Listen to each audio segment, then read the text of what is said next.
If you want to turn off two-factor authentication on your Xbox account, follow these simple steps to ensure your account security settings are adjusted properly. Step 1. Sign into your Microsoft account. Go to the Microsoft account sign-in page and enter your credentials to log in. Make sure you use the account associated with your Xbox. Step 2. Navigate to Security Settings. Once logged in, locate the Security tab on the top menu. Click on it to access your security settings where you can manage your two-factor authentication. Step 3. Find two-step verification. In the security settings, look for the option labeled two-step verification or two-factor authentication. Click on this option to view your current settings. Step 4. Disable two-step verification. You will see an option to turn off or disable two-step verification.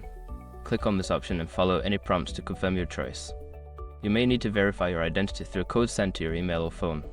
Step 5. Confirm changes. After disabling two-step verification, ensure that the changes have been saved.